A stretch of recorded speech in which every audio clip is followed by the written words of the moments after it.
Welcome to Dead Headspace. I'm your host, Patrick R. McDonough, joined always by my co-host, Brennan LaFaro. Say hi, Brennan. Hello, everybody. Today we're talking by the author of the book for video viewers that can see the book behind me, David Demchuk and Brennan. David Demchuk. Hi, David. Hello. How are you doing? Very good, sir.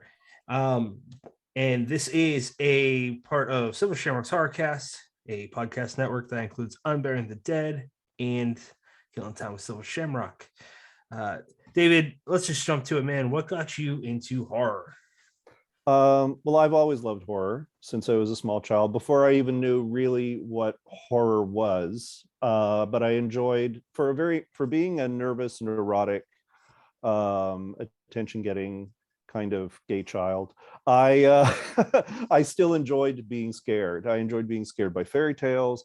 I enjoyed being scared by television that I was too young to watch, and Disney movies that I think my first Disney movie was Snow White at the age of 5 in a beautiful old movie theater in Winnipeg. So it had a really special feel to it, and it was completely terrifying. And there was something that was really, what was really cool about that at that time was that it was an audience full of parents with children. It was a communal experience. The movies felt very special at that time. You didn't see a lot of Disney movies on television, and so part of the experience was the communal reaction to horror and the communal reaction to being scared, and being thrilled by it and feeling safe and secure because you were there with your family. Your mother could lean over and say, "Oh no, it's all going to be okay."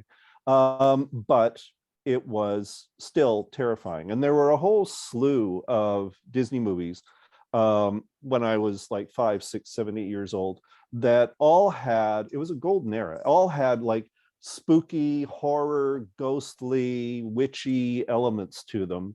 And they were probably some of my favorite films from that, from my entire youth. And so that was a really big deal. But it was also a really big deal having my mother read stuff to us that was, she tended to read stuff that she really enjoyed rather than stuff that necessarily we really enjoyed. But for her, the act of reading to us was really important, and it was important for me. But there was a lot of scary stuff that came from that as well.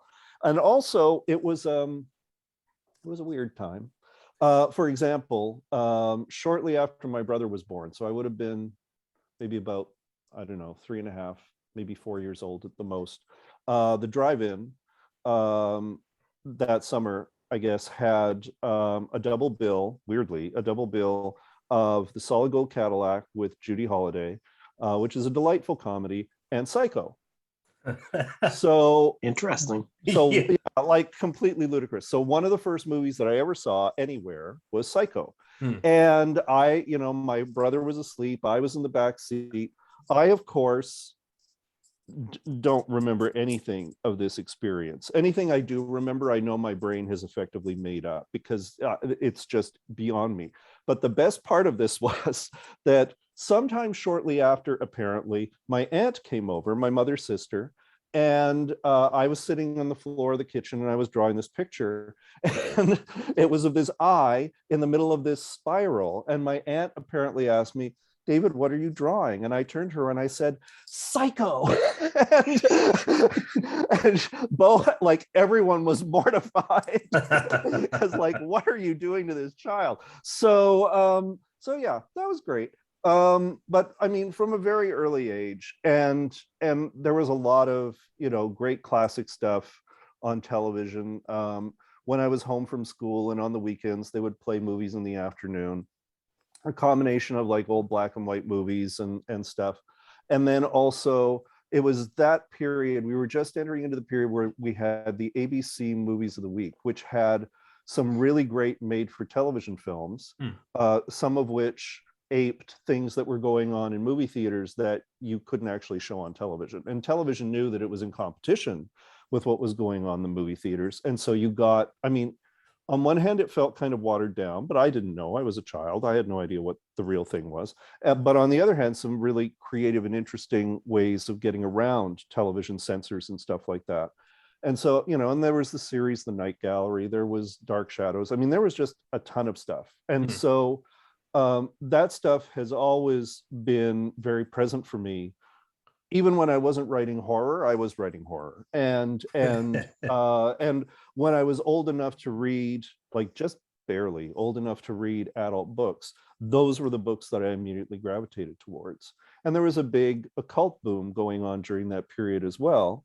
And so a lot of the stuff, even if it was nonfiction, even if it was pseudo documentary on television, still had a horror or supernatural or a paranormal element to it. So it was I'm just about to turn 60. I'll turn 60 in June. And it was really a golden age, for someone who wanted access to that material. It was really terrific. I also had another aunt, these poor aunts, another sister of my mother's. She recognized early on that I loved horror. And so she brought me, completely inappropriately, she brought me like copies of Creepy and Eerie and Vampirella. Well, I was far too young for Vampirella and gay, but that's okay. I appreciate it in a different way. And Famous Monsters of Filmland. I had like copies of Famous Monsters of Filmland. It was amazing, and with all the gruesome makeup effects and stuff like that. And on one hand, it really fed into all of that appetite. But on the other hand, what was really cool, particularly around Famous Monsters, was it demystified a lot of the more violent or gruesome imagery that was in these movies and revealed them to be special effects, which was a really, in a lot of ways, healthy and rewarding thing for me. Because I was just starting to see movies late night on TV, on Chiller Thriller and things like that, that were pushing the limit as far as on-screen violence was concerned. And it was easy now to look at stuff and go, oh yeah, well, it's just fake. It's just, that's made of rubber. That's made of corn syrup. That's, and that was a really useful thing to be able to employ when watching stuff that was getting under my skin. Yeah, the behind the scenes stuff. Oh yeah. Well, learning about, like, for me, Brian, jump in after, because there's so much to tackle. But I'm gonna zero in on practical effects. And before I realized I want to be a novelist, which it dawned on me when I first met my wife and she reintroduced me to reading. But the first thing I thought I wanted to be was a filmmaker. And I'm not knocking on CGI, but I have this like super big passion and love for practical effects. And Tom Savini for me is like the greatest master at that. And I just loved watching my uncle, my godfather, used to do the independent scene for movies in the greater Boston area. So he would ingrain this at a young age with me. And I have a deep respect for that man, because like once you see it, you still see it in some movies, the effects, and they're fake, but they're so good. Oh yeah, I mean, there's no question. It's a real art form, and there were a whole bunch of people who were coming out of that period that that just did extraordinary work. And so, obviously I was too young to go and see The Exorcist, but in these magazines, I could see how the effects were being achieved. And I wasn't too young. Well, I was, but I mean, I got it from the library. I read The Exorcist when I was like, I don't know, 13 years old. And so combining, what I read in the story and what I saw in the visual effects, I was able to figure out what it was that the movie was like and how it was going to work. And that was a particularly potent thing. And it also sort of, again, as it amped up certain aspects of the horror, it also cut through so that you could, in fact, as you say, you could say, oh yeah, well, of course, when she turns her head on the bed, it's fake. But at the same time, what a cool effect. What a really interesting, and how did they do that? And oh, they did it this way. And oh, they cut out a scene. They cut out a scene where she's going down the stairs. How did they do the going down the stairs backwards? Like all of that kind of stuff. And so it created a really interesting sort of push-pull that really drew me in to the world of horror much more. And I too, when I was younger, I really wanted to be a film director. I really wanted to be a film writer. I thought that film was absolutely the place to be. As I grew older, I realized film was very expensive, and Yep. the only way I was going to be doing any of this stuff is if I was self-funding it. And I mean, it was possible because at that time, I had access to like, a film co-op, which is a fairly rare thing in the United States. But Vancouver has a big one, right? Sorry to interrupt. Vancouver has a big one. Yeah. Winnipeg, where I grew up, had a big one. They were scattered across the country, right. And you could go in, you could learn how to operate equipment, you could pull together a crew, and you could shoot some stuff. And I did some of that, and you could do stuff on 16 millimeter, or even really 8 and Super 8 if it came down to it. But you could also do, like, at the very, very beginning of independent video, you could do video stuff as well. But I quickly realized I was very young. Actors and other people were not going to listen to me. I was not the strongest director in my teenage years, and so I veered into writing, and then from that I veered out of film, the very expensive film, into theater. And then I spent the majority of my career working in theater. Theater is not conventionally a home for horror. So again, when I did employ those kinds of narrative, aspects, I had to sort of sneak them in under, a different kind of guise. That's awesome. But of course, I learned a lot about writing in general, and particularly how to create suspense and dread, how to flesh out characters, how to create, sharp kinds of conflict or very subtle, simmering, sort of unease. And that stuff is stuff that I all still, employ in the writing I do today. All of it works together in its own way. And so that was pretty, I mean, it was a rocky road, but that was pretty much the path that's led me to where I am today, writing horror fiction. Oh, wow. Excellent. Yeah. Brennan, go ahead, buddy. Well, like you said, there's a lot to unpack there, but one of the first things I'd drop in is I like to hope that everybody has that one inappropriate aunt. I know mine was big on always making sure that I got the CDs that were labeled parental advisory. Yes. You got to have that one aunt who's willing to kind of sneak that to you, and then you've got to hide it under the mattress or whatever. But I want to go back all the way to Snow White. It's you drop that in there. My first horror movie experience is in Snow White, and at first it's like, oh, that's interesting, but then if you really think about it, the what's truly horror about that movie is the juxtaposition, the ability to go from singing, dancing, sunlight ridden animals to the entire color palette changes with the reveal of the witch, the lightning flashes, and it really just again, it's that those later scenes, yes, they are horrifying in and of themselves, but it's just how fast the movie kind of changes that pacing and goes there. My question is about, you mentioned the communal experience, and I think that is so big. I think of the Blair Witch Project, experiencing that in a theater and just picking up on the emotions, the gasps, the silent cues of all the people in the dark around you.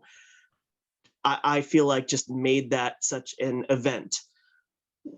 I want to get your thoughts on how that's kind of changing nowadays with all the streaming services, with video on demand, and the fact that people are starting to go back to the movies, but it's not everybody yet.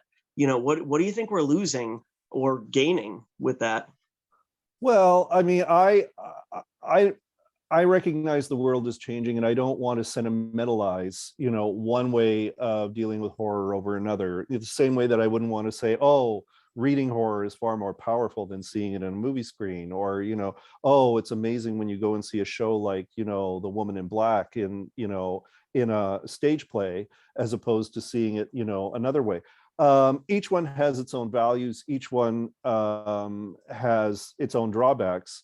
One of the things that, Blair Witch is a really interesting example because it was made so inexpensively, and they were able to do a great deal with very little, and they were able to amp up the anxiety in ways that were really primal for the audience. And I remember seeing that, I think it was actually the night that it opened here in Toronto, and with my partner at the time, and just within about 5-10 minutes, just feeling the raw anxiety that these characters felt.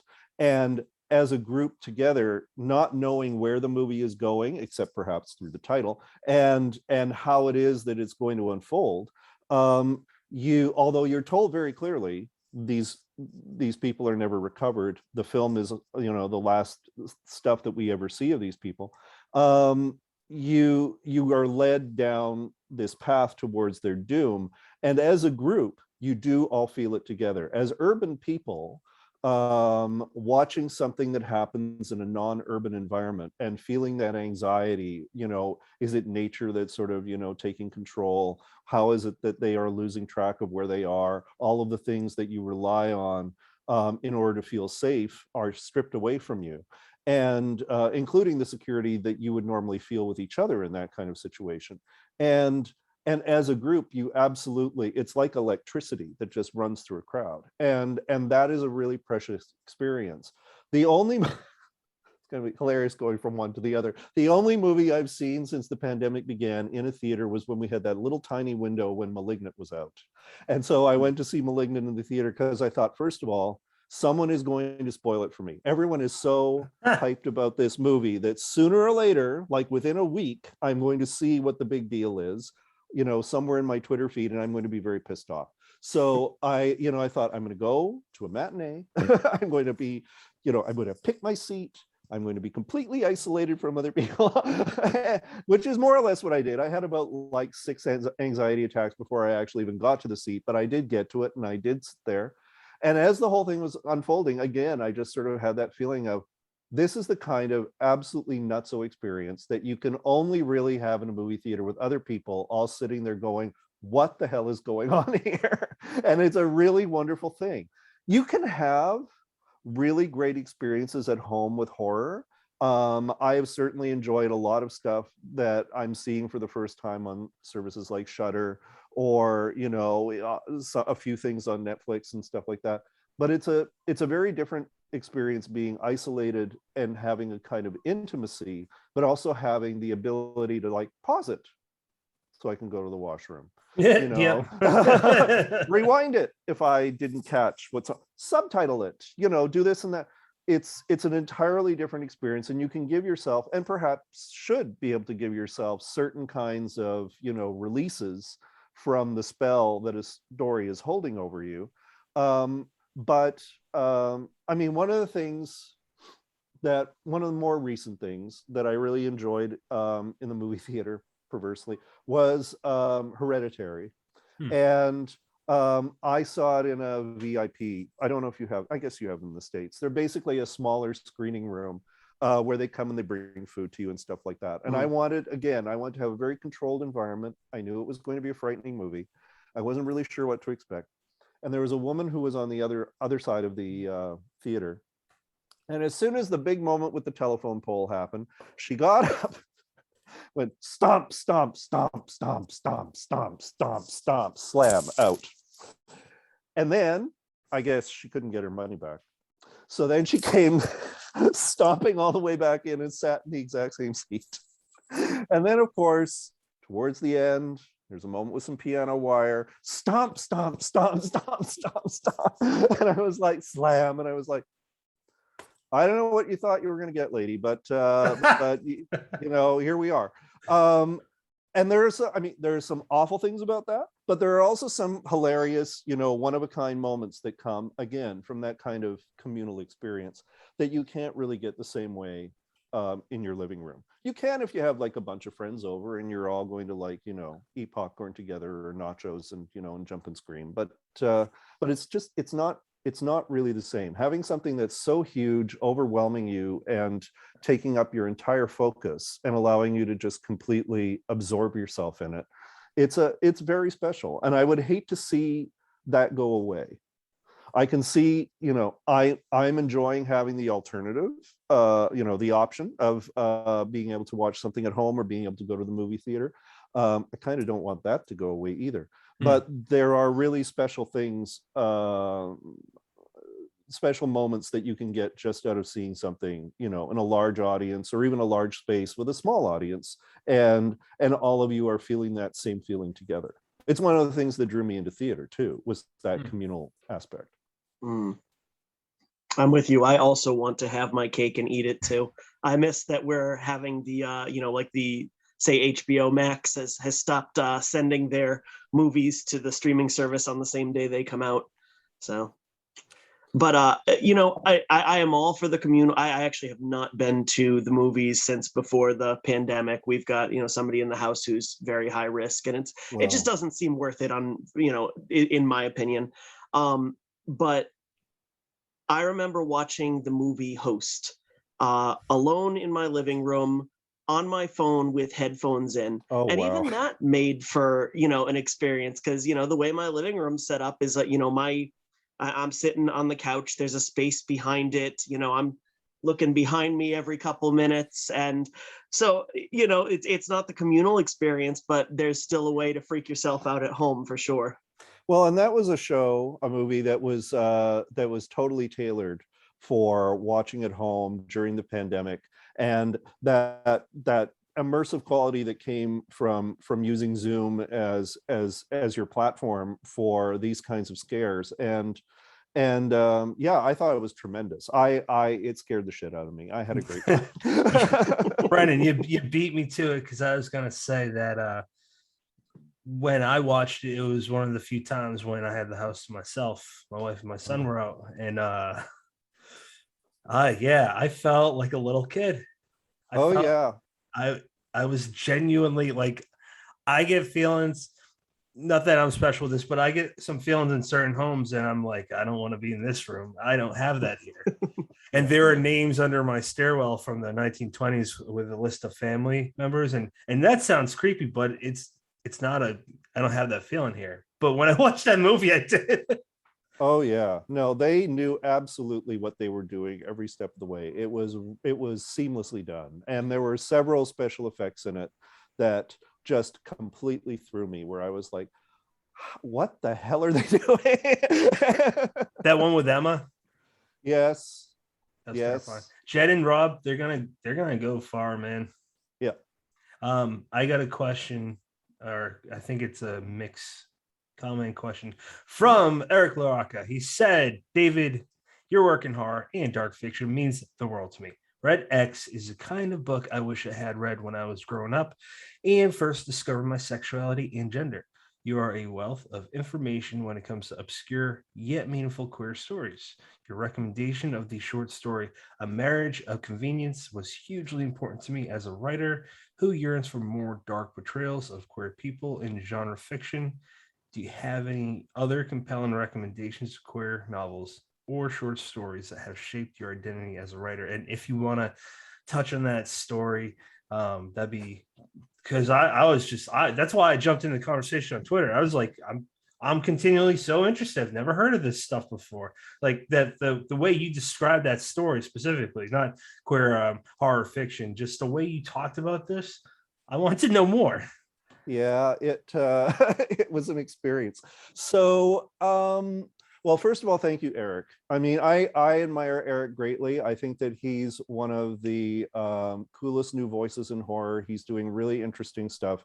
He's not afraid to push into extremes. The same is true with Gretchen. The same is true with Haley Piper. There's a really great sort of younger generation who are exploring their innermost fears, their personal issues, on the page in really interesting ways, in ways that are engaging audiences that go well beyond the queer, trans, non-binary communities. And I think I think it's outstanding. That, of course, was not always the case. I have it right here, actually, because my copy finally arrived like yesterday. The book we were talking about is, in fact, a book ostensibly for gay men, called On the Line, New Gay Fiction. It is a book that was published in 1981. I would have seen it in a bookstore probably around 1984 or 85. I would have seen it at Glad Day Books here in Toronto. And because I didn't have a lot of money, I was young, I would actually go into stores, as one does, and I would stand there and I would read an entire story, and then I would just put it back.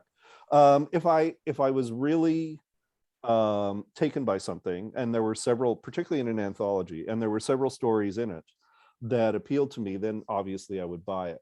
In this case, I read the story while I was standing there, and I just was like this. I was just pulling my head back from the page, going, "What? And I got to the end of the end of the story, and I just slammed the book shut, and I just put it back on the shelf and walked right out of the store. It was so completely repellent. And what's interesting about that, apart from the fact that, you know, it's possible to have something that's completely repellent that just unnerves you to the point where you have to actually leave the space the book is actually in, is that it takes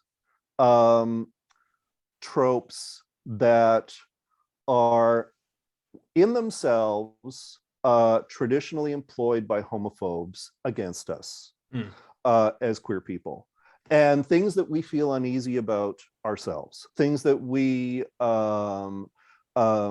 when we get together amongst ourselves, we have questions about. Sometimes we raise them with each other, you know. And in this particular case, I'll frame, without spoiling the story, which is hard to do, but you know, what it deals with is an earlier period in time. I feel like it's between like sort of late in the Victorian era to like maybe the 1920s or 30s. It's somewhere in there.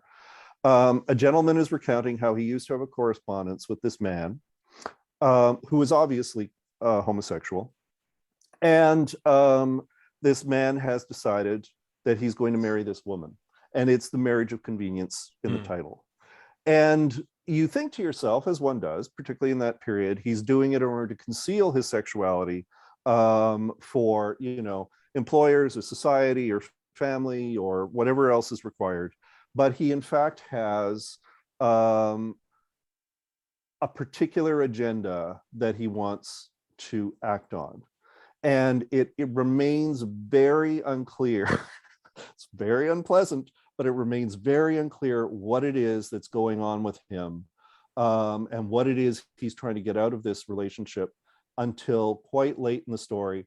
And it is so utterly appalling that it is the kind of thing you would never want straight people to read, which is a challenge. And now, I mean, then, I mean, 1981, you know, but also now here in 2022, there is a great emphasis always placed on queer writers, regardless of genre, that you should always be putting the best face forward for the queer community. You should always be representing, you know, positive portrayals and you know, sort of, you know, not necessarily soft and cuddly, but certainly not things that would reinforce, you know, anti-queer attacks against yourself or against, you know, the people around you. But, and so there are sometimes things that we don't examine in our fiction, or if we do so in a very private way. And that limits our ability to really tackle the things that we feel conflicted about within ourselves. This is one of the reasons why I really admire Eric and why I really admire Gretchen in particular, is because they are actually taking those kinds of topics head on. If you know, transphobes, you know, feel particular things, you know, towards trans people and particularly trans women, they express them in a particular way, they spread particular kinds of myths, and Gretchen will sit there and go, fine, if that's the way you feel, if those are the things you think, I'm going to take those and I'm going to turn them against you, and I'm going to turn, you know, and she's not afraid to do that. She's awesome. Oh yeah, she's awesome, absolutely. And so this is a really vital turning point, I think, for us as queer horror writers and as trans horror writers, you know, at this point in our history, because we can be so confrontative. There wasn't always a time where we could be so confrontative. And the thing that is subtly being dealt with in and not so subtly at a particular point in this particular story is the notion that all gay men are pedophiles, and that all gay men are interested in either corrupting or converting or seducing or abducting children. And that's a thing that is first of all is extremely uncomfortable, and is a trope that has been used against queer people really, since the 1800s, and has been tremendously difficult to fight against, not least because pedophiles do actually really exist. They are not necessarily queer identified, even if they're having sex with children of the same gender, because in a lot of ways pedophilia is separate from homosexuality in the way that it's expressed, but there is still that image, there is still that feeling, and we see it throughout Texas and Florida, with these anti-grooming laws and things like that. That is still a very powerful trope. People still feel very anxious about gay teachers, gay parents, gay scoutmasters, gay Sunday school teachers, all of that. And so for a writer to take that and just like squeeze that trope and make, a queer reader, feel uncomfortable with it and the way that it's deployed, it's a very powerful thing. It's worse than what I'm describing. It's even more unpleasant, but I'm going to leave that to readers to find out. Now, I might have missed this, but is that writer gay or? Oh yeah. Oh, the thing that's really interesting about him. Oh my! Oh my God! Yeah, his name is Peter Burton, and he was for a very long time in the UK. A well-known and quite activist gay journalist. He was, I think, an editor or the publisher of the Gay Times, which was a very important queer newspaper in its era. He wrote an amount of short fiction. I think some of it was horror. I don't think all of it was horror. I think this is the only one that really went like barreling down that particular line. And he did it, I think, with exactly the same kind of energy that a lot of the younger writers are using today. That attitude of, if this is what you think, if this is what you feel, I am absolutely going to explore this in this story, and I am going to make you so very uncomfortable that your skin is going to crawl. And yeah, I mean, as I said to Eric online, I said, this is one of the most vile, objectionable things that I have ever read. I never did buy the book. It lived with me for like 35 years. And then only, I only thought of it the other day when I was thinking about sort of like, transgressive queer work in general. And that story came back to me, and I remembered things about it, but I couldn't remember the writer. In fact, I got the writer totally wrong. And I couldn't really remember the title. I could only remember the premise. So it took like massive amounts of Google foo in order to find anything. And then when I found it, I was like, yes, I have it. I know what it is. And I was able to read a few lines of it on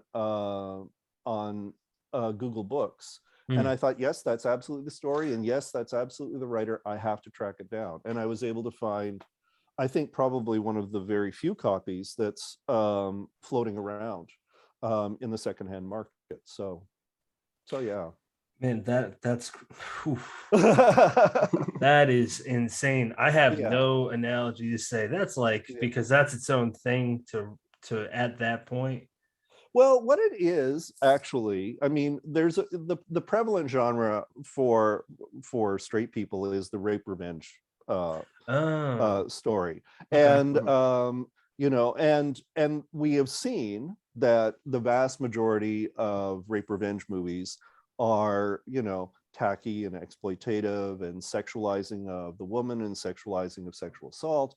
And even though it can be, thrilling to see her get revenge on the people who have attacked her, it's never quite as transgressive as it wants to be. Only recently have we started seeing films that sort of take rape revenge tropes and have like turned them inside out in order to create a different kind of experience than what we've seen before. And there have been a few, but not very many. And so that to me is the same kind of thing. It's like, how do you take a trope like that, which is generally speaking tired and trite and designed for a particular kind of titillation, and then subvert it somehow so that women can feel genuinely empowered by what it is that's being explored, and men can feel genuinely uncomfortable with how it's being turned against them as viewers. You know what comes straight to mind, and I saw this probably when it came out, if not right after. Director David Slade came out with a movie called Hard Candy with Elliot Page in 2005. Yes. That's a great example. That ending still gives me chills. Oh yeah, absolutely. Not necessarily strictly a horror film, probably more of a thriller. Fair. But very unsettling and very confrontative the whole time, particularly if you don't know a lot about the movie. The whole time as it's unfolding, you're thinking to yourself, what am I really watching here? Yes. Why am I sitting here watching? And I mean, it's compelling, so that's the reason why you keep watching. Good dialogue. But at the same time, it's like, where are you taking this? Where is this going to go? And then when it starts to dawn on you what's happening, it's like, okay. And it's wild. And Elliot Page gives a tremendous performance, just like really, like just spot on. It's a phenomenal film. You know what? He's actually a great example of the LGBTQ community. Just coming out with a letter last year talking about it, and he just is always so nice. And there's so many chances that he could post about this asshole, this bad person, but from what I've seen, he just focuses on the good. And I see that a lot in like you and Eric and Haley. And no knock on Gretchen, but she and I like this. I've told her, but she just goes straight for the throat with people. And I like it because I'm not on the receiving end, but well, yeah. I think if you're on the receiving end, you're in serious trouble. There's no question. And I will say, I mean, I have a great admiration for people who can be that no bullshit with other people, particularly for people who are constantly coming at them in social media and in other aspects of their lives. It's extremely frustrating. You know, you're mostly just trying to do what it is that you're trying to do. You're trying to express yourself. You're trying to create your art, and to continually be challenged and worn away and told you're not a real person and told your experience isn't valid and told that you know, that you're a mockery of, you know, one thing or another. I mean, that queer people have heard all of this stuff too. This is not new, but it's particularly incisive and nasty towards the trans community and non-binary communities right now.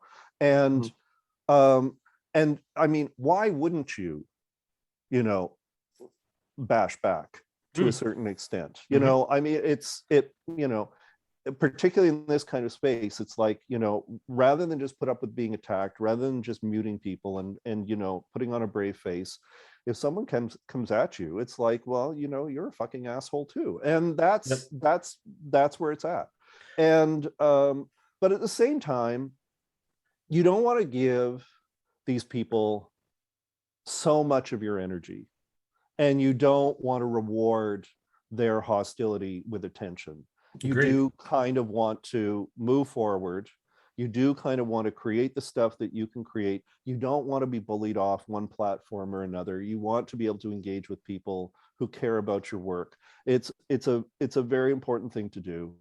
And so it's a constant balancing act. You know, how available should you be to total strangers who think that they own a piece of you because they bought your book or because they saw your book in a store. But at the same time, you do want to be there for people who really need you. I mean, there's no question. I've had a number of people, particularly with Red X, who have like come into my private messages or who have sent me emails through my website and have said, you know, your book has been very important to me. You know, Eric, you know, all of the messages that Eric has said, which I really treasure, are things that I've received from total strangers. And it's a very powerful thing. And you want to be able to offer people that kind of strength and support that, you know, you didn't necessarily get yourself when you were younger, because we now have these platforms and these channels open to us. But at the same time, you know, you're opening yourself up for abuse, and you have to figure out, you know, you have to negotiate a way within yourself and with people around you to ensure that you have the support you need in order to weather that. That's a lot. Yeah, I agree with that, man. The entire sentiment, and it's really strange to me, like social media. I went to Scares of Care last year, and I bring that up because I'm meeting a lot of our peers in Yes. person, and one of my close friends, Ronald Kelly, he's come and gone once or twice in the running career since '86, and so we've picked his brain about what it used to be like. But it's super exciting. But at the same time, David, tell me if this part right now, I will be more than happy to cut this out Sure. if you want. Not trying to make this about myself, but that post I made just asking a question: can straight writers write queer horror? And I didn't realize until like Haley, Bob Pastorell, and a few others responded. Where in my head I'm like, that's not. And this will go to what you and I discussed a few days ago. That initial question I thought was my question one, but it really was, what is queer horror? Because I didn't know. I didn't know. They answered. Well, and I mean, and the thing is that how we would define queer horror has changed really over, like, 150, 200 years, and even farther back. I mean, before we had the word queer, before we knew what queerness existed and was an aspect of the stories we told, and horror stories were among those stories. And sometimes queerness has been a thing that has been sort of turned into a monstrosity. Sometimes it has been the core sort of like positive romantic relationship within a horrific narrative, and a lot is dependent upon the time and the place and the dynamics of the era.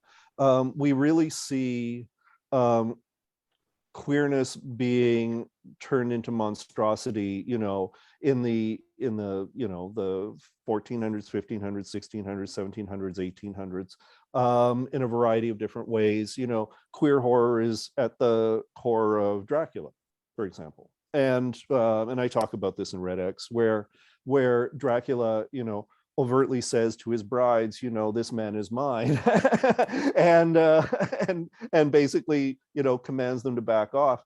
And if the character of Jonathan Harker had been a little more sexualized in Francis Ford Coppola's, Bram Stoker's Dracula, for example, there would have been more of a chemistry between Dracula and Jonathan Harker. There's certainly a sense that Renfield, the lawyer that Dracula is engaged, is enthralled to Dracula, and there could be, if it was properly done, a sexual element to that as well. Some of this is in the text, some of this is stuff you can impose on the text, but the thing is, that stuff was a concern in the 1800s because homosexuality was being pathologized and criminalized in the 1800s, and here was a way to illustrate that. Bram Stoker himself was reputedly a closeted homosexual. He was a Catholic who was very conflicted, and yet a pal of Walt Whitman's, an enemy of Oscar Wilde's, like all sorts of stuff going on there, and had a real anxiety around sexuality in general, as you can see in his work, and that remains enacted in his work and in material that's derived from his work to the present day. So when we talk about queer horror, we're using relatively recent words to talk about, sort of in some ways a centuries old phenomenon. And as Haley was pointing out, and I say quite correctly, there are two ways to look at how it's worked. There's sort of the before times, and there's some overlap, and then there's the present.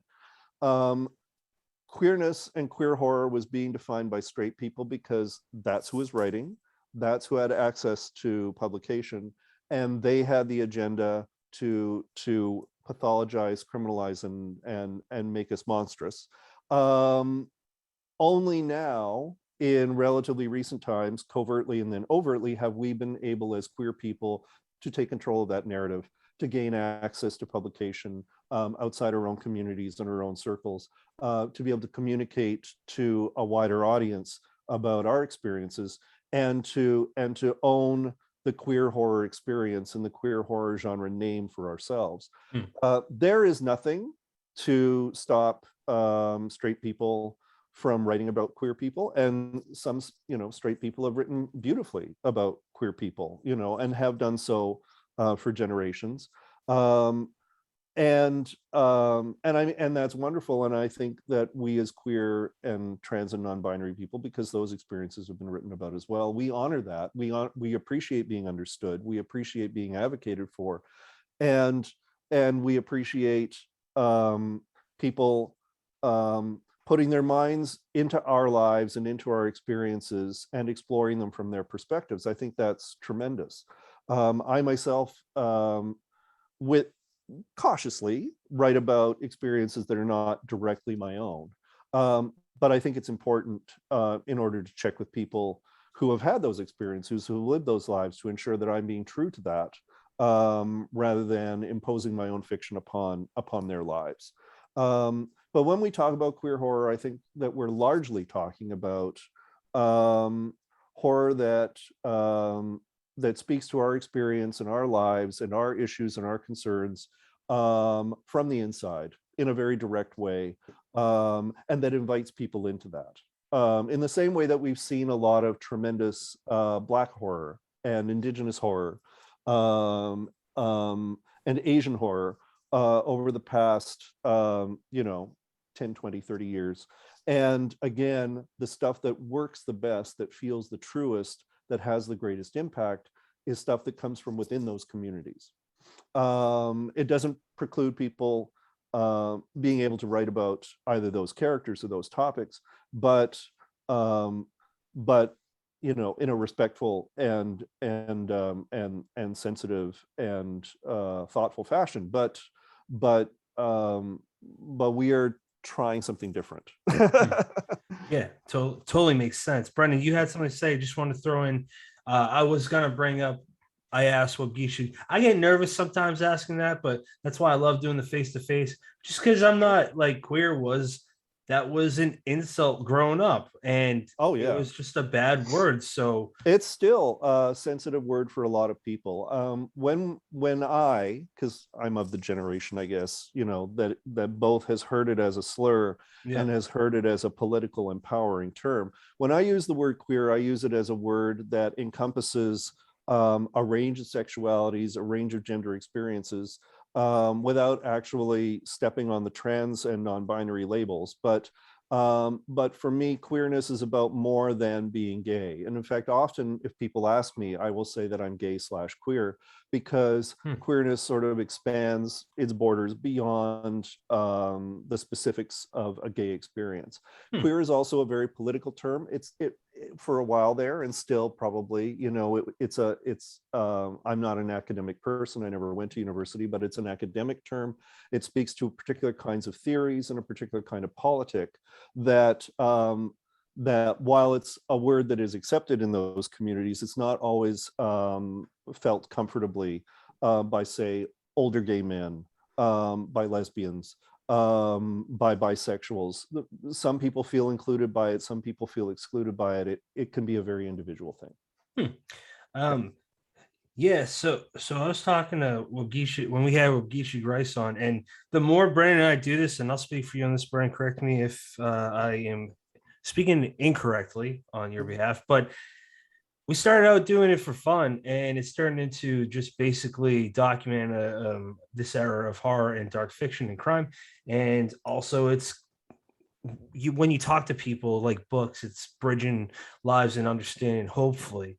Obviously the ideal version of life for a lot of us is that we'll all be in one unifying piece, and that's what these conversations do. So even though I get nervous asking them, and I'm not as much as I talk to people that that like you or Wakishi Grice with asking about, can white people, in your opinion, I try to always phrase it in your opinion, because I know one opinions person, vary, absolutely, exactly, and I respect that, and that, I mean, isn't that what all of us want, man? Just like respect and to understand each other.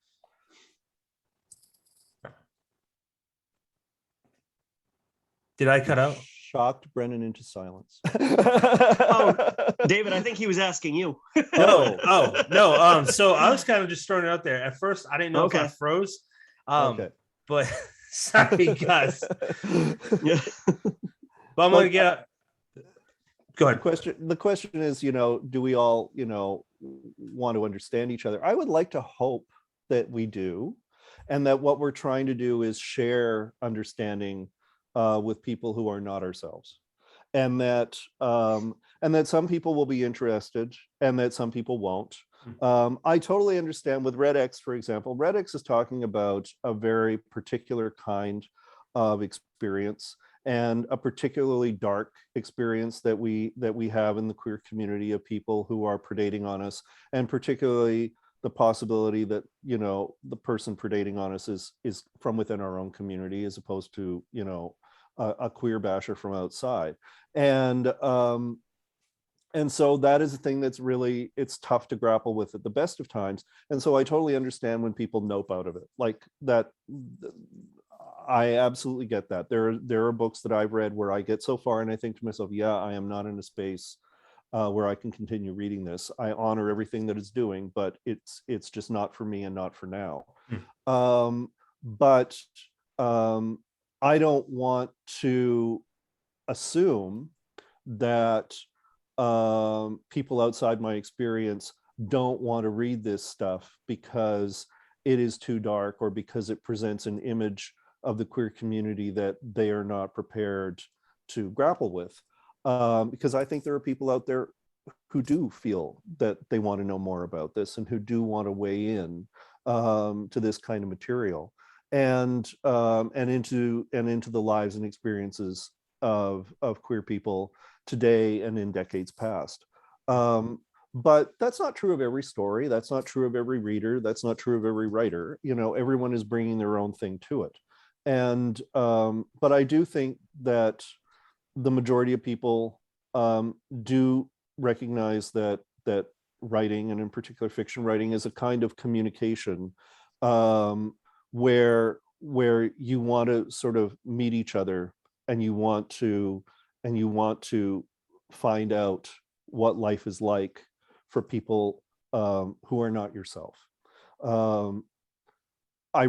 Knowing that there are a lot of people out there who do what I would describe as comfort reading, and who want to read mostly about themselves, or people who are similar to themselves, or people who've had similar experiences, because that's a thing that they derive pleasure from, and they don't want to be continually confronted with the material that they're reading, and they don't want to be constantly challenged. It can be exhausting.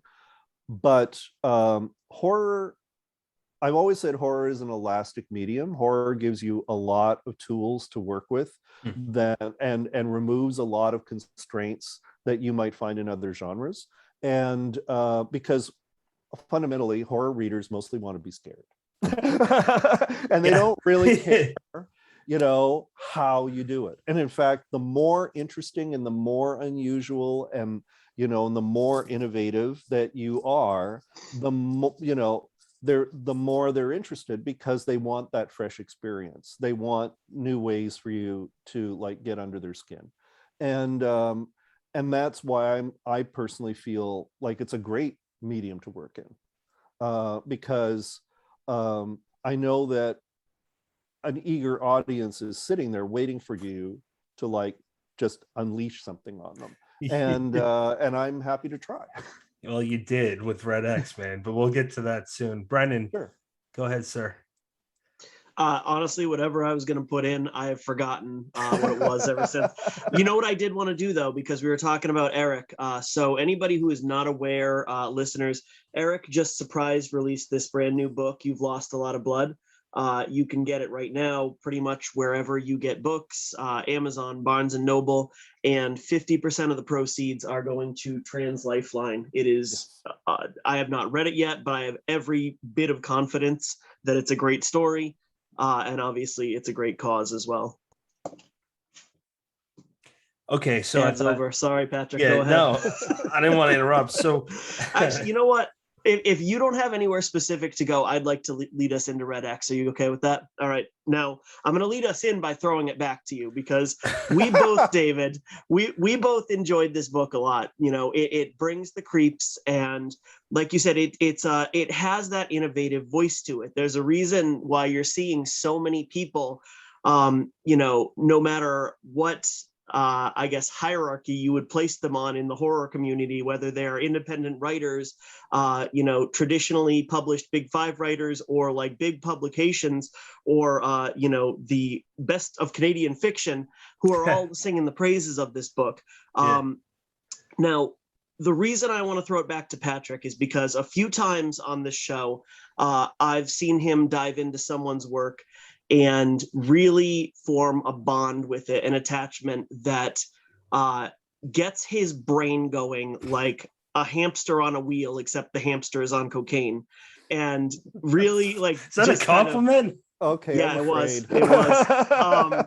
But I saw it with Chuck Palahniuk. I saw it with Peter Straub, and now I'm seeing it with Red X, where he sees what you can do with this book.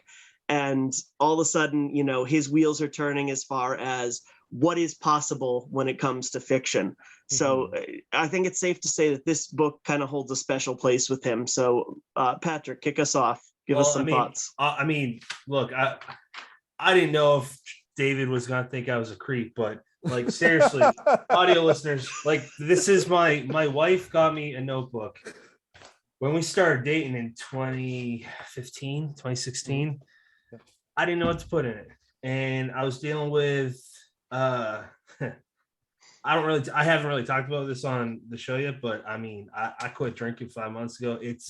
I'm 33, did enough in my 20s, and it got me in a lot of trouble. So I'm trying to, I wrote about that in the first few pages. Then I started writing about the show notes when me and Brennan started the show in 2020, and I have one page left, and I'm like, well, I got Dark Stars next week, but I'm like, this would make perfect sense if I just did this. And I thought you were going to think I was a total creep for that, man. This is my first fan art. I am very happy. Audio listeners, I wrote an X, a big X, there's some red crosses, and then just a dedication, which I don't even know if it's a thing to David, just in case one day I die and someone gives a shit about my notebook. Well, they can, seriously, he's right. This has a special place in my heart next to Peter Straub's Coco, and oh my god, I'm going to fall over.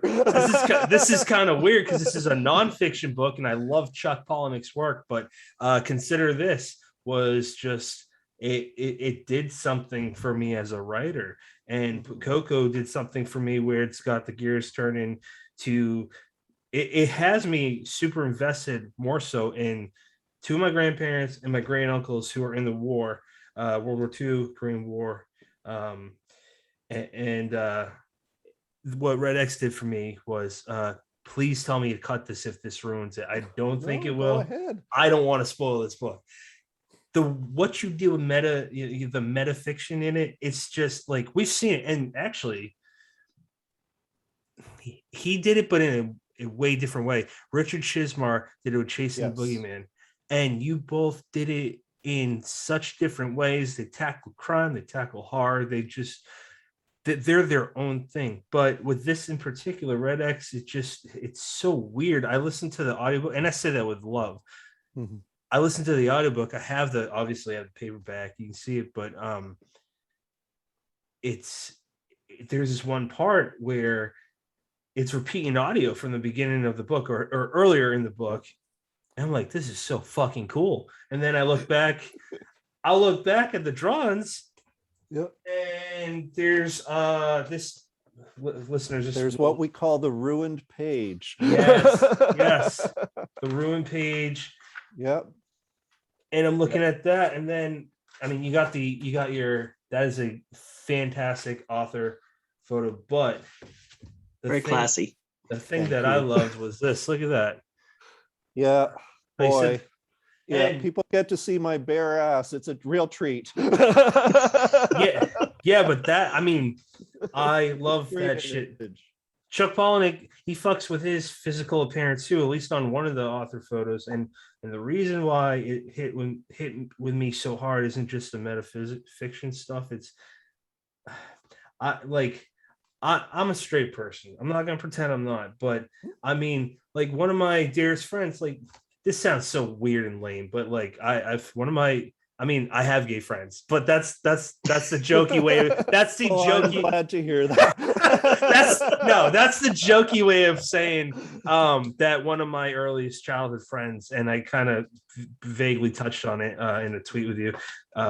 He was super gay, and I'll make this short. His parents, when they found out he was, I'm not saying all Vietnamese people do this, but they're from Vietnam, and they had very stringent ways of looking at life, and they made him sleep outside in their backyard on the trampoline. And I didn't get it.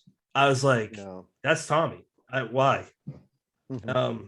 So the reason I bring that story up is because my parents have always taught me that you love people and you just respect everyone.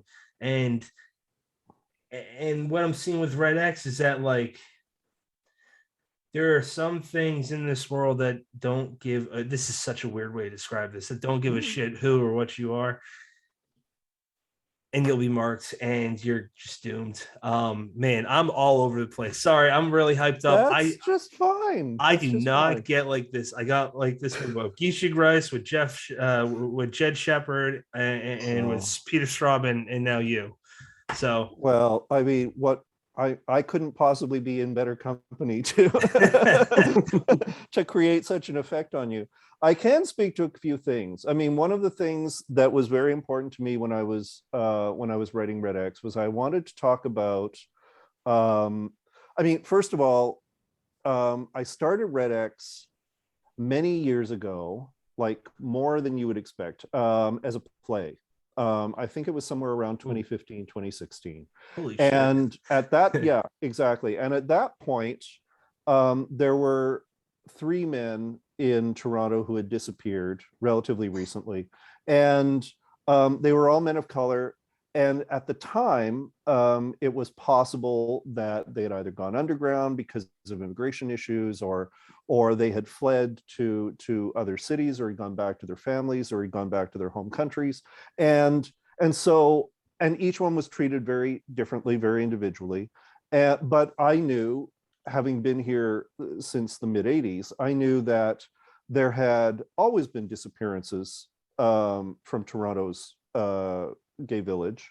And I knew from my experiences with other cities that other cities had always had this as well. Montreal's had this, Vancouver's had this, New York notoriously has had this, San Francisco. And so for me, it was like, here's this phenomenon of gay men disappearing.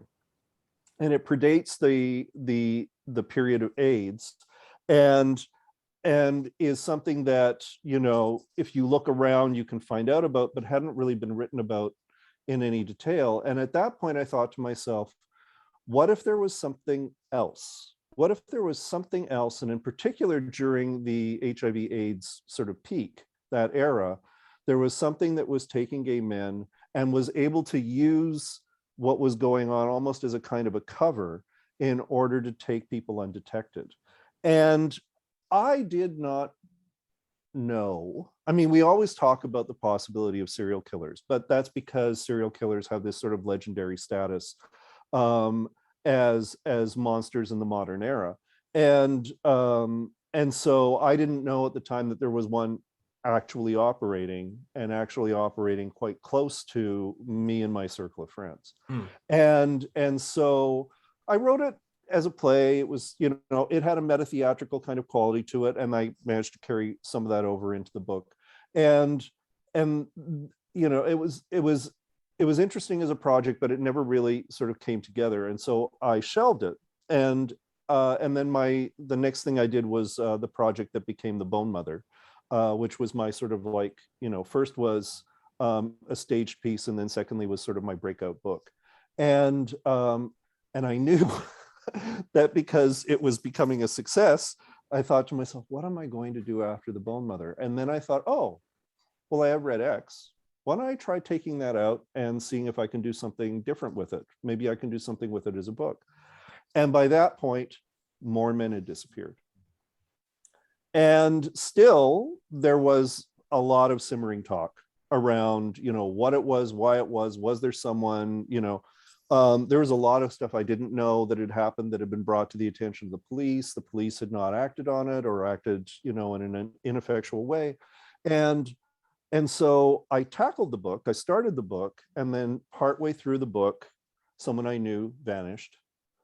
And I and most of us, because he didn't fit the profile of people who had previously disappeared, we thought, Andrew was the kind of person who, if there was a dog that was trapped down in the ravine, he would, go down to try to save the dog and he would break his neck, right?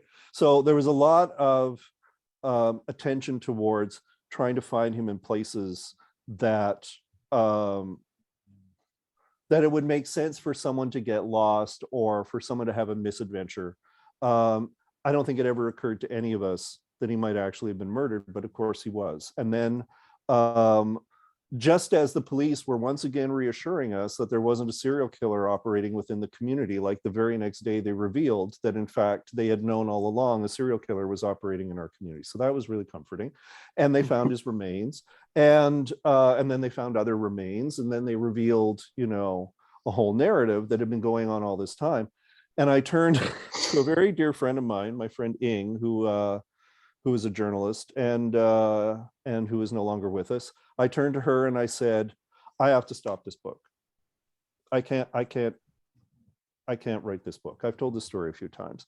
And she said, no, you have to write this book now. More than ever, you have to write. She could be very emphatic. Now, you have to write this book now.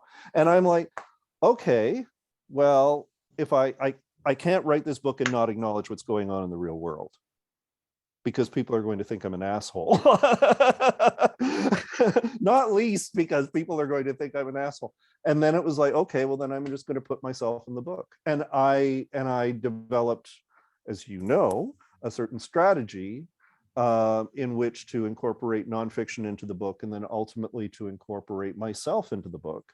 And to lay a whole bunch of stuff out that traditionally is not normally laid out in horror fiction. And so that was the approach I took. And one of the things that mattered to me as I was telling the story was to tell the stories of gay men who are isolated, who do not have support systems, who do not have people who would necessarily miss them, and talk about a monster who preys on those people, and to talk about a monster who preys on those people because he has those feelings about himself. And that, I thought, of course, to me, that's a very specifically queer narrative, but it's also a narrative I think people from any community can understand. Yeah. That if you do not have supports, if you are isolated, if you're marginalized in any way, then you are vulnerable. And you are vulnerable to people who will absolutely take advantage of that loneliness. And that loneliness can be a driving force towards your doom. And our culture is set up for those people to be exploited in a variety of ways. And so that was the story that I ended up telling. Plus, on top of all that, I think that you can you definitely can feel your passion for the cities rather you grew up in. Yeah. There's a lot of love for parts of Canada, and the way you didn't make, I feel like it's a fine line where you can make it boring. I love history, but if you deliver it the wrong way, it's really boring. You just delivered it in a way where it sets it up and it's building blocks, and I thought it was a very you made the story progress by doing that. Oh, well, thank you very much. Absolutely. It's I don't know why it is. There are a few people who have picked it out and sort of mentioned it back to me. I don't know why I'm so concerned with the past, except that I see it as being the place where the seeds of the present are. And I see us sort of going through cycles over and over again in our histories. And one of the other things that was pointed out to me by another interviewer here in Canada was that I have this real sort of obsession with villages. And it's like, why a village? Because it starts when Toronto is just a village. The gay village is a village within a larger city. There are villages in my previous book, and in fact in the book I'm working on now. And to me, it's like this is a microcosm of all of the sort of human dynamics that you find, and some of those are very conservative. That desire to try to preserve the character of a space, and to treat other people as as outsiders, as others, and to push them further and further away rather than to integrate them and welcome them. And that struggle, I think, is also really rich for horror, but also just for fiction and for conflict in general. Could it also be, just jumping back on the village thing? Sure. Could it also be that a village, at least when I think of one, is you know everybody, it's safe, and there no one's the monster. All the monsters are the external force. You know everyone. Yeah. Dun, dun, There's dun. no monster. Yeah, absolutely. And that's one of the things that, in particular, that that a monster can employ, against the vulnerable, is the me, you've seen me around, you know who I am, and the implicit thing is that because you know me, I must be harmless, and yet immediately under the surface you have no idea what's lurking there. And that's a story it's a story we tell over and over again because it's true. But it's a story we tell over and over again because it's important for us to caution each other, in the same way that we use folklore and fairy tales. We're using them to warn people, here are the things that might happen to you. Someone asked me, this was for a school presentation that I did. Someone asked me, why is it that, in so many fairy tales and so much folklore, the villain is inside the family? And I said, because that's where they are. There's a myth about how, a stranger is going to come up to you, and sometimes that does happen. A stranger is going to come up to you and is going to, attack you in some way. But I mean, the reason that fairy tales and folklore are telling you about the dangers within your own family is because that's where they are. Right. That's where a lot of them are. And they can either catch you by surprise, or you can be subjected to abuse over a period of years, and you can only, find yourself, with birds and fairy godmothers to free you. Those are important narratives because they contain an element of truth to them. And the whole notion of a village being the people you know but don't really is absolutely an important story to tell. Absolutely. And just talking about, earlier serial killers, John Wayne Gacy, everyone would never expect him.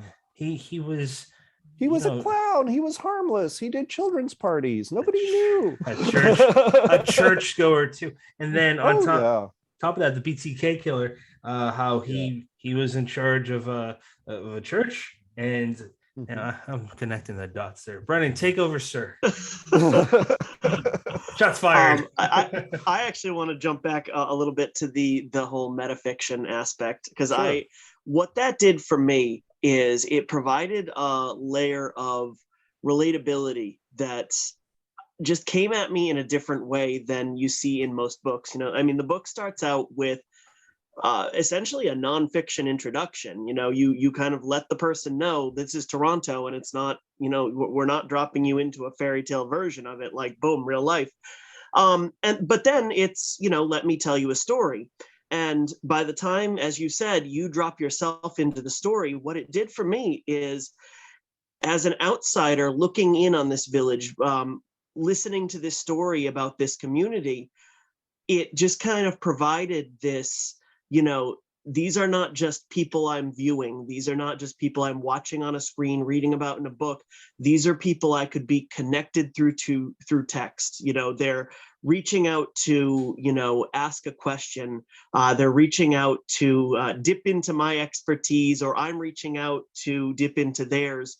And to kind of bring that almost isolated community into a wider spectrum. I just thought that was a brilliant way of getting the reader to kind of attach to what happens over the course of 1984 to 2016. Now, is that all very intentional? Was that why you did it, or? Okay. Oh yeah, absolutely. I mean, once I had committed to the idea that I was going to implicate myself in the book, and I was going to examine myself, not even necessarily knowing the answers to the questions I was asking myself, but why am I attracted to horror? What is the relationship between queerness and horror? There was sort of that underlying thing. Is something wrong with me that I would even be writing this story? What's going on with me? And I wanted to engage.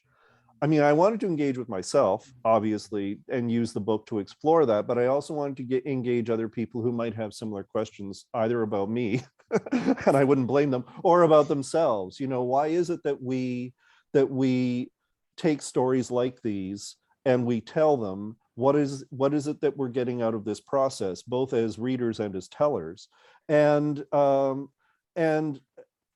And then at a particular point, I realized the way that I was going to have to actually take the extra step and put myself into the story in order to interact with the characters and lead them towards the conclusion they were looking for. It was funny because, again, my friend Ing, she read that section and she went to my Facebook and she started looking for this fictional character in my friends, and it was like, well, I guess it worked. So I was very proud of myself for that. But it's always a risky gambit. First of all, it's a risky thing for writers to write about writing, because who cares, right? The majority of time, people don't care about writers. They don't want to read about writers. Yeah. They don't want to read about actors. There are certain things because it's like, just do your thing, right? Yeah. But at the same time, I don't spend a lot of time talking about, say, craft or process. Mostly I talk about what's running, through my mind, and what things that I'm exploring personally that end up being related to the book. And so things begin to sort of, blur between fiction and reality. And then there is that thing where I just, in a way, reveal that what they thought had been sort of a third person narrative all along has really been a first person narrative from the very start. I've just concealed that as my own sort of private secret. And I think when that happens, it's kind of a revelation for a lot of people who read it. It's more than just a trick. It just sort of sheds a different light on the entire story. No one expects the story to be my story until that particular moment, and then they go, oh well, and then they carry on from there. And and I do various other things with myself that we won't go into. We'll leave it to people to read, towards the end. It was one thing I will say is that there was, of course, a close friend of mine asked me, so how much of it is true? And I said, well, and I didn't really understand the question. So of course I said, well, I mean, all of the stuff that you would expect to be true is true. Like, I have this disability, I have this fascination with horror, I have this awful relationship with my now dead mother, all of these things. And then I didn't realize it was kind of about the sex, and I was like, oh yeah, no, I don't go out, I order in.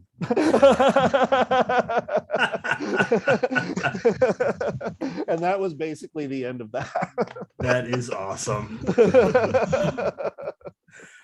I would definitely agree with what you said. It doesn't, to me, it didn't function like a trick. The word never entered my mind. It is a reveal, a revelation. Mm-hmm. It's a performance. It changes the way you view the story. Just in the same way that you could say that, Bruce Willis was dead all along is not a trick. It's real, because it changes the entire context of it. Came out in like 1997. If you haven't seen it, we of course are talking about Die Hard. Now I want to go watch that again with this knowledge.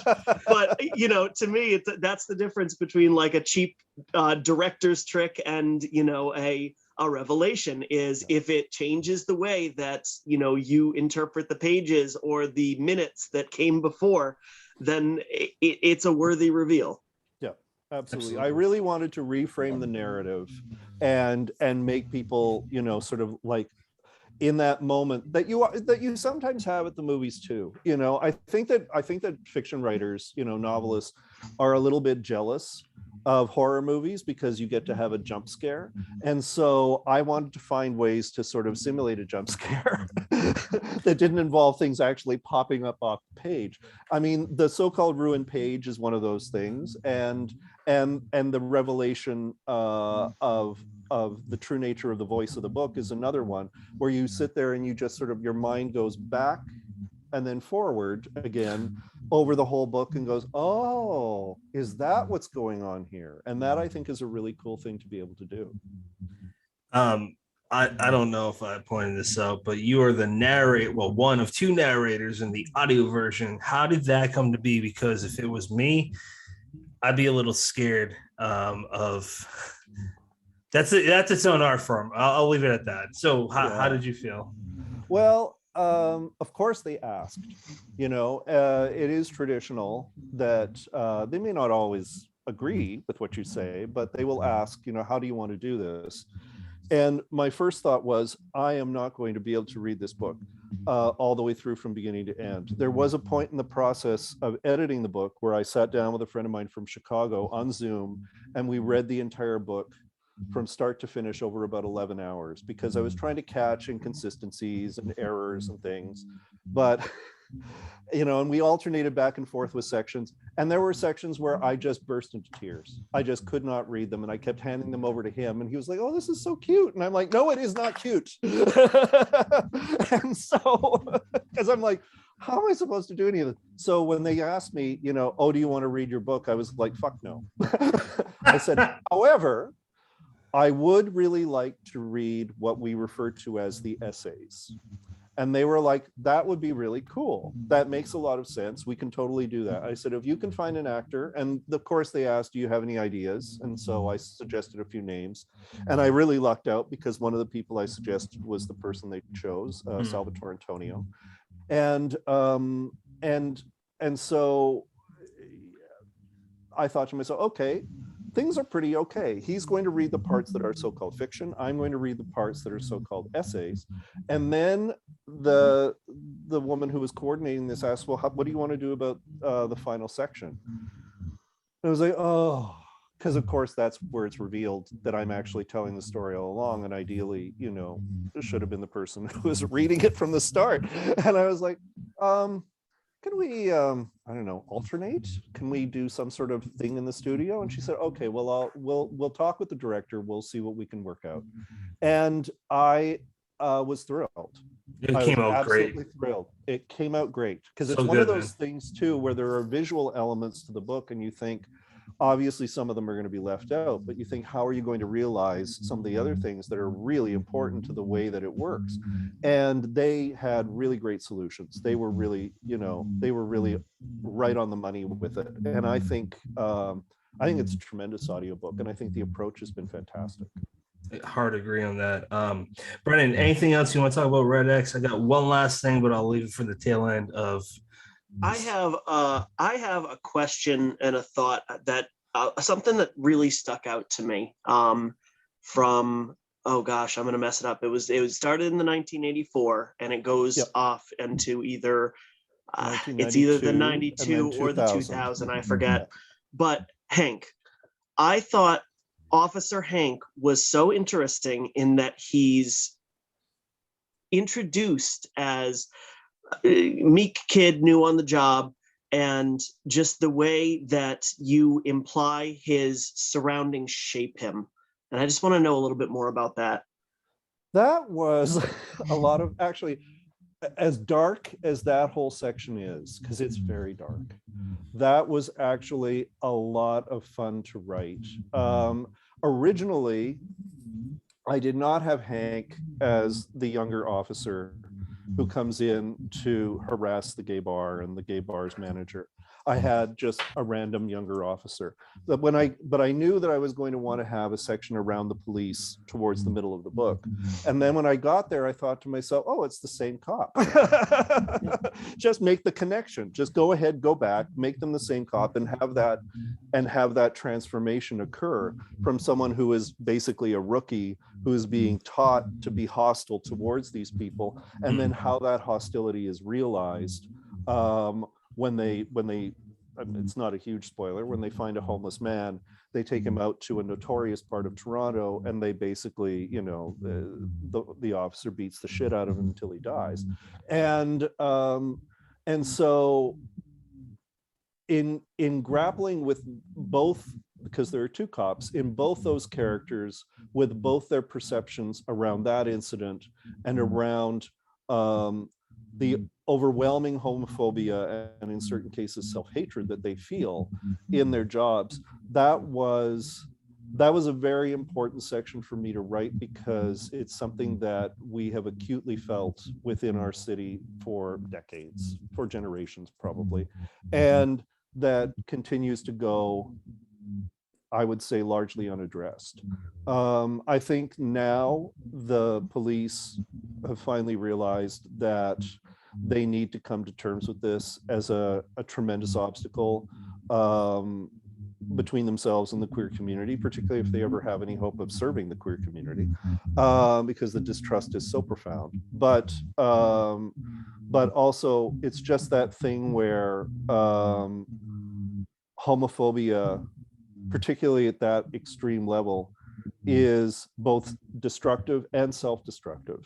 And without resorting to the cliche of, you know, all homophobes are actually secretly queer, I wanted to explore the aspects of themselves that had to do with self-hatred, with hatred of sexuality, and with their own vulnerabilities.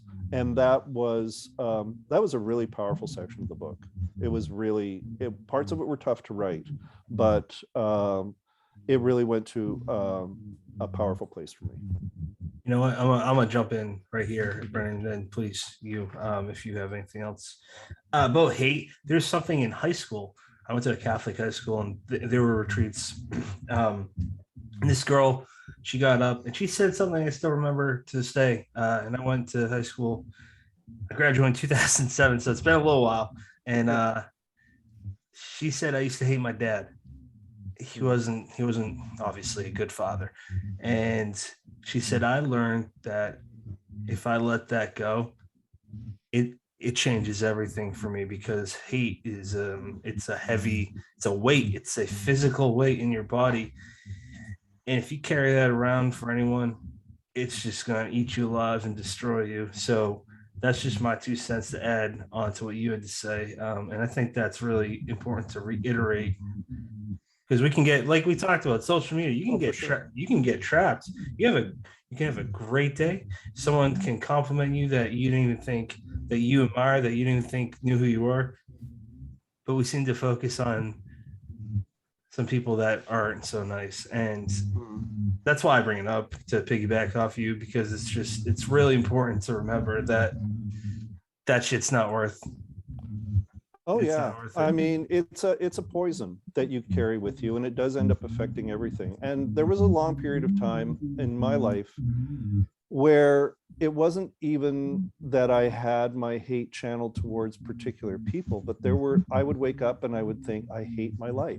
And then I would have a life that one would hate.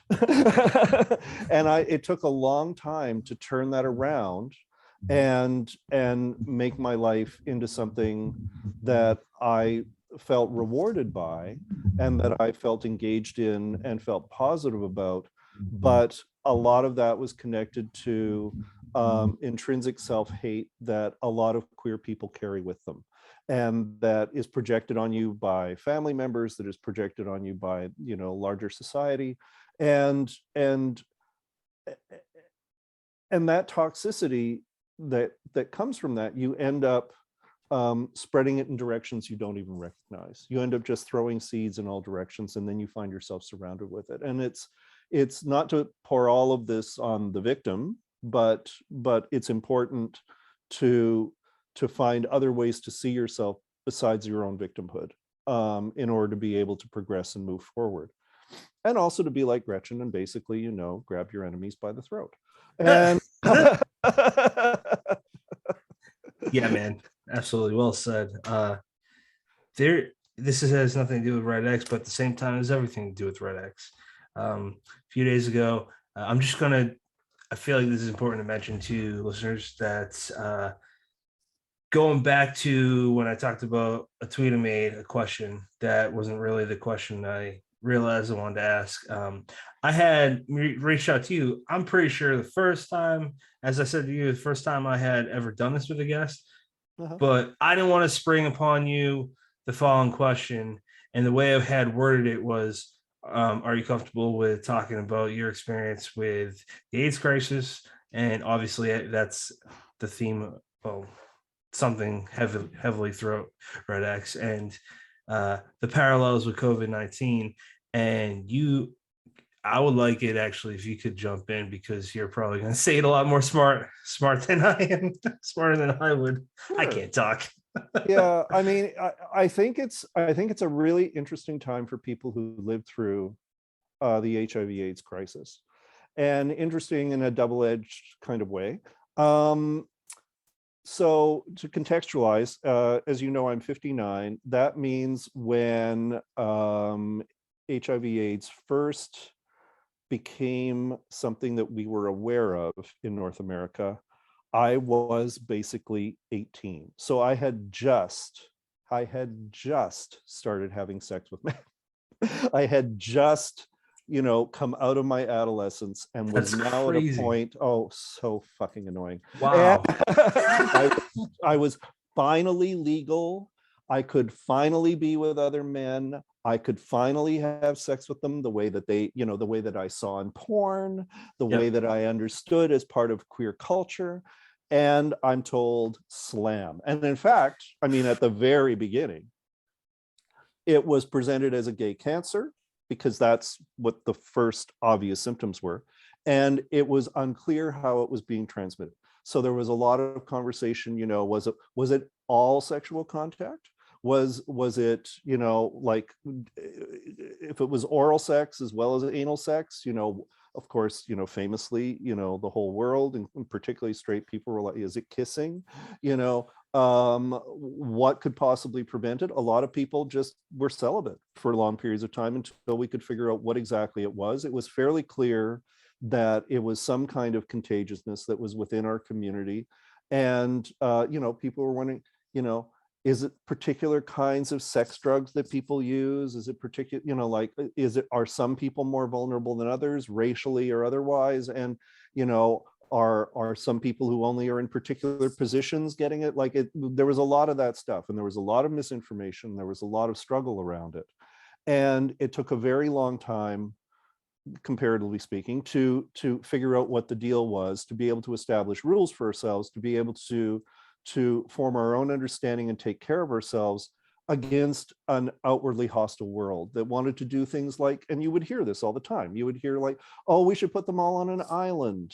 Oh, we should sterilize them all. Oh, we should, if we execute them all. Oh, if we, like, you would hear this stuff constantly. And of course you would hear stories like, oh, so-and-so is a gay actor and his, cast members don't want to kiss him, like it's that kind of stuff, right? So, and of course, has to be said, we never got a vaccine. Right. We got terrible damaging drugs for quite a while, like AZT, that weren't particularly effective. They were better than nothing for some people, but they were also dreadful for other people. And it took a long time to get the drugs that we have today that work so well that we can now use them proactively in order to prevent the spread of HIV. This is what's known as PrEP. And, but I mean, in all this time, we never got a vaccine.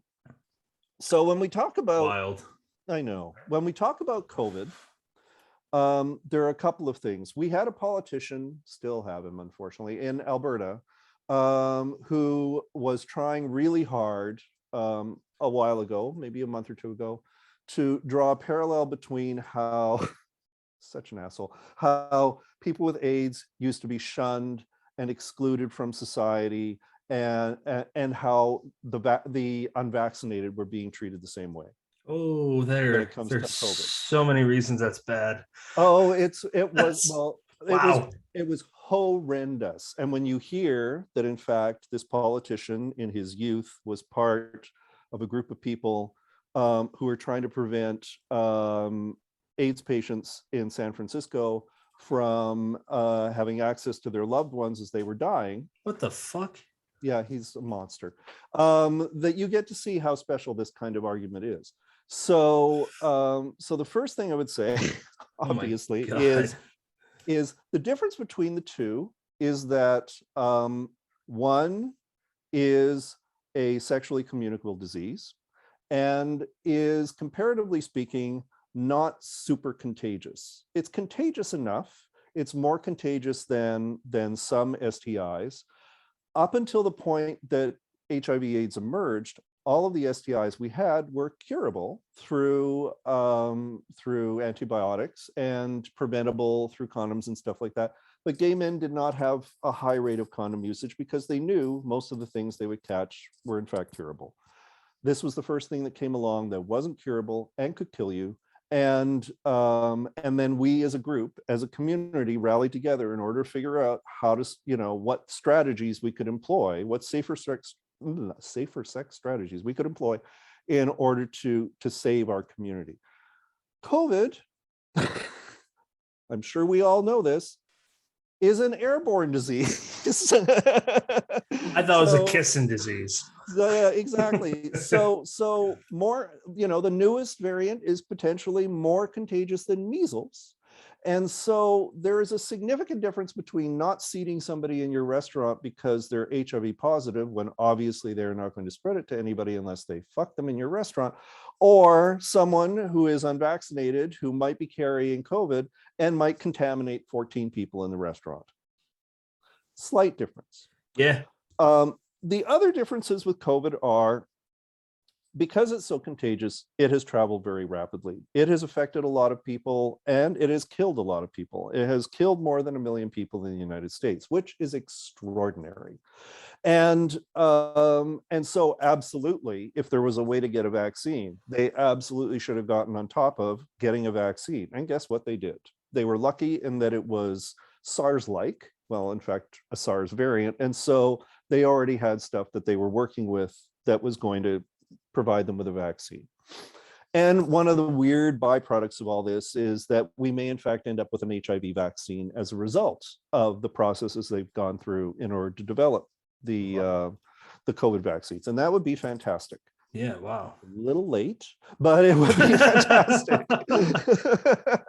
So those would be like the parallels, and those would be the differences. I mean, certainly we as queer people watching how COVID has spread, how mitigation measures like masks and so on have been both really valuable and devalued by the larger community, how there's been weird anxiety about taking vaccines, about using masks, about maintaining distance, about, all of those, trying to keep hospitals relatively, unpopulated, because when the crisis comes, it really comes. Yeah. We sort of look, it's hard not to look at stuff and go, well, they didn't learn anything from our experience. And it's not like we didn't try to share that, but it is a reminder that in a crisis, some people panic, and that panic manifests itself as certain kinds of selfishness, certain kinds of defensiveness, and certain kinds of othering, where it's like, I'm not the problem, those people are the problem. And of course, one of the biggest challenges with HIV and one of the biggest challenges with COVID is people who are relatively privileged are able to keep themselves relatively safe, or are able to get themselves the kind of medical help they need in order to come through it relatively unscathed. Marginalized people, are screwed, as is often the case with disease, with any number of other things in our culture. Marginalized people are screwed. So yes, absolutely. So as always, it's really important to ensure that there is ever greater equity among people who are suffering, that they have access to the medical help they need, they have access to the drugs they need, they have access to the support they need. And that's a continual struggle. It's really hard in the United States, where there's a lot of privatized healthcare. It's also hard in Canada. Even though we have a more robust public healthcare system, it is not perfect. And that's a huge issue for us. So if I was going to say anything about, HIV, AIDS versus COVID, those would be the things that I would emphasize. Those are all really insightful things. Brennan, do you have anything to add to this, buddy? No, not really. I'm not.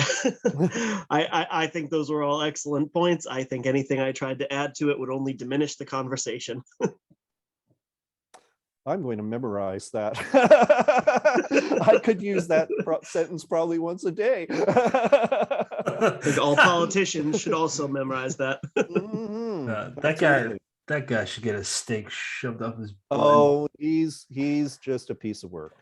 Yeah. And has been I think I'm immemorial. So I think that you can tell, obviously you can tell a lot about somebody by, the fact that they will poo-poo social distancing and masking and all that, and vaccines and all that stuff. But I think you can tell more about them by the comparisons they make, such as AIDS crisis, Holocaust, all that.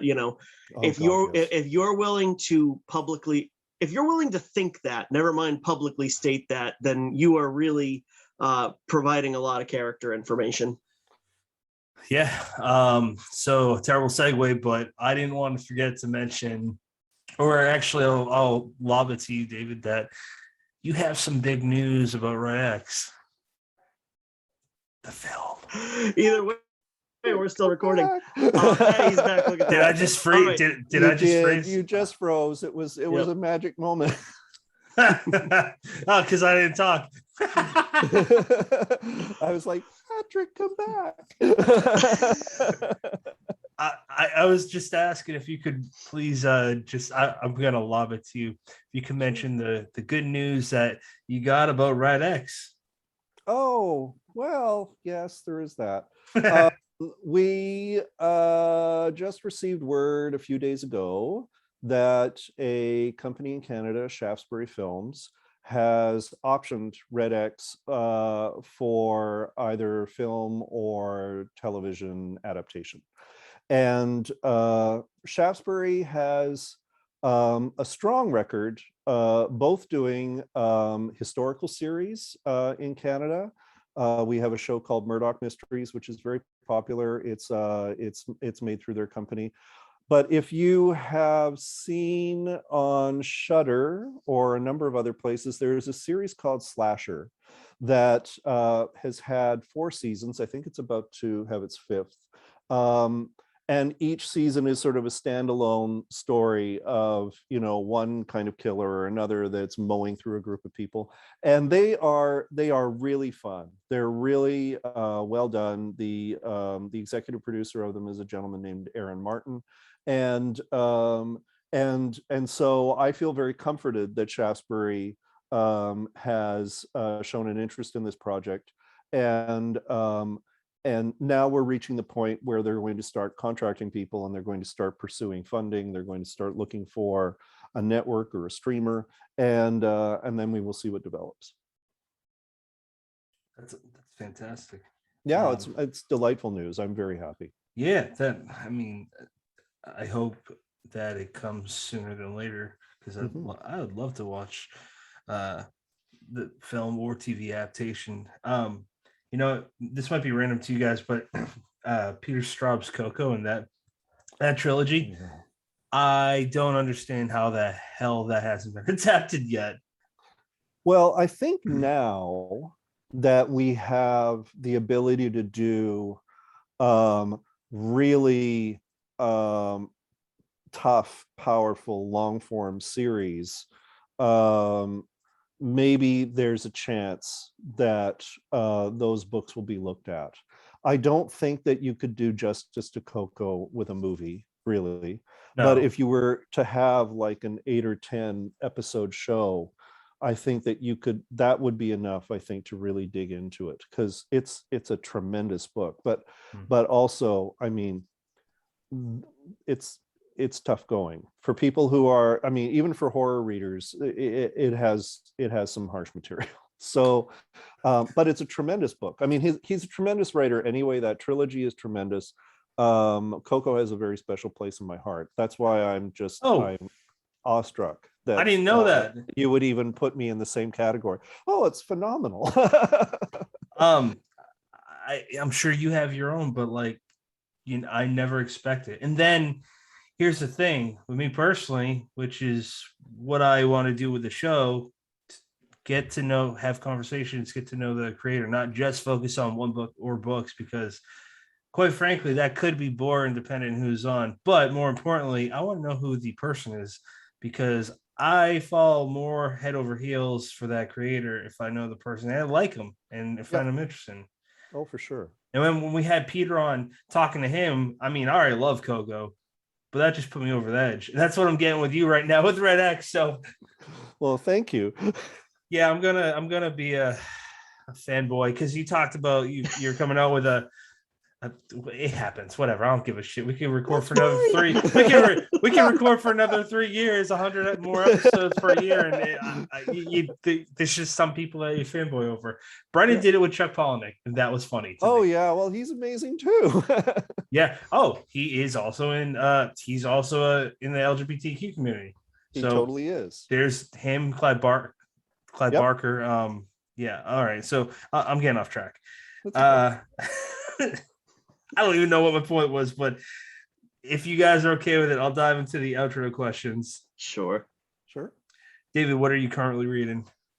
What am I currently reading? Well, let me look over there. Currently on the go, I have A.C. Wise's collection, which is the Ghost Sequences.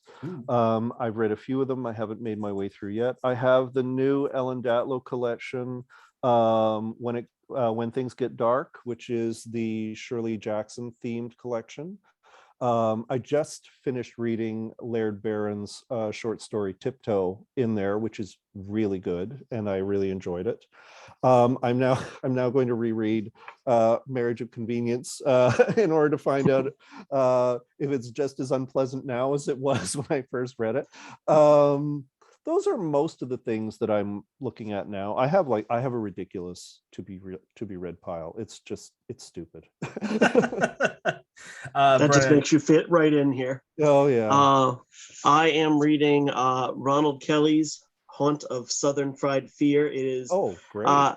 It actually comes out as this airs on the 28th. It comes out tomorrow. And it's, this is just a fun little collection of short stories that's kind of harks back to the EC Comics days. Doesn't take itself too seriously. Ron added the illustrations himself. It's just, I'm having a blast with it. I read 1 or 2 a day, and I get my I get my Southern colloquialisms and a little fright on top of it. I'm also in Dark Stars.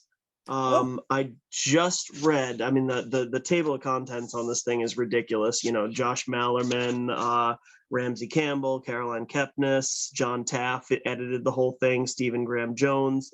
I just read Alma Katsu's The Familiar, and it does such a fabulous job of, I love that whole don't see the monster thing, or limit the monster. And it does such a fabulous job of that, except then then we get into spoiler territory. So it kind of takes you to this nice little extra place past, the monsters hiding in the shadows. So far, this is a really cool collection. I love the throwback to the 1980s anthology, Dark Forces. Dark Fuse. Wait, wasn't Dark Fuse? No, it's Forces. I was wrong. And just the idea of gathering like the who's who, or a who's who of current writers, and having them contribute these kind of like novelette length works, like really cool idea. And it's so far the execution is spot on. Good. Pat?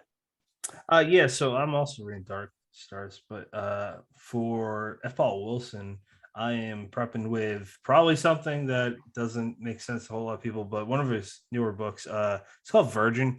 It's a fictional story about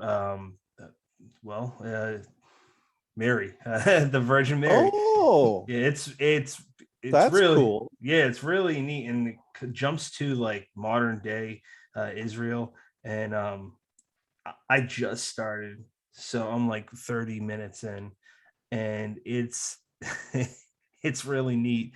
That's all I could say about it. And a book that I want to jump into real soon next is called Blood Sugar. It is by Daniel Krauss. Daniel Krauss, fantastic. Yeah, that guy, man, he covers so much terrain. Yeah. So I'm really excited. That'll be my first Krauss book, and I also just got his upcoming one with Raw Dog Screaming Press. Oh yes. Look at that cover; it's so cool. Makes me want to eat. David, where can people follow you? You can find me at not very much on Facebook, so it's mostly Twitter and Instagram. They both have the same annoying handle, which is @SPO0KY_DAD.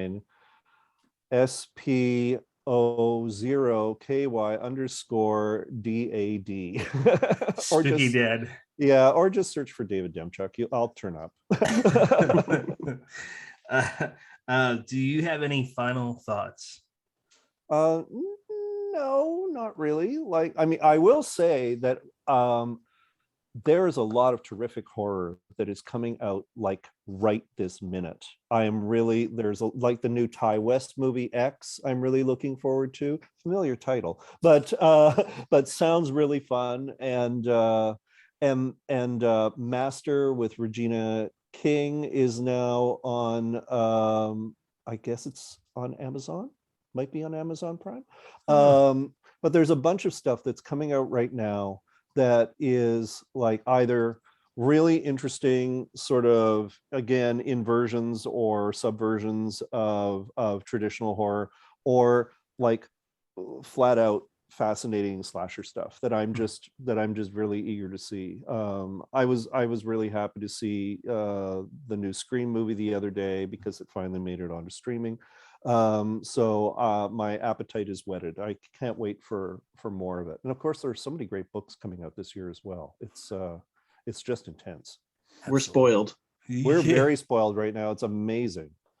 I agree. What about you, Brennan? I want to thank David for your time. Thank you for joining us on this Friday. It's Friday, right? Yes. Oh my gosh, it's the weekend. Thank goodness. Thank you for joining us on this Friday night. Patrick mentioned earlier, we love getting to know the creator behind the story. And I am very glad we got to talk Red X, but frankly, I think we could have done a 2-hour episode where we didn't even bring up the book. You had so many interesting things to say, and it would be our pleasure to have you back on at some point. Oh, I'd be delighted to come back. You guys are great. I've had such a wonderful time.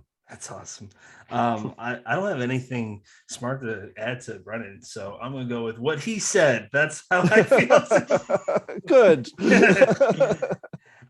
Next episode is episode 140. That'll be with a panel for Dark Stars. That's 3 gentlemen that we've had on before: John F.D. Teff, Josh Mellerman, and John Langan.